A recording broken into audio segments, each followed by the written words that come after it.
నువ్వు నూరుతున్నప్పుడు బయట తోటి సమట నువ్వు తుడుచుకున్నప్పుడు దండాన నీ సొక్కారేస్తున్నప్పుడు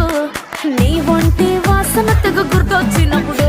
రెండు చేతులెత్తి జుట్టు ముడిసినప్పుడు జండు కత్తుకొని పడుకున్నప్పుడు అలసిపోయి నువ్వు ఆవలించినప్పుడు వచ్చుండే ఫీలింగ్స్ వచ్చి వచ్చి చంపేస్తా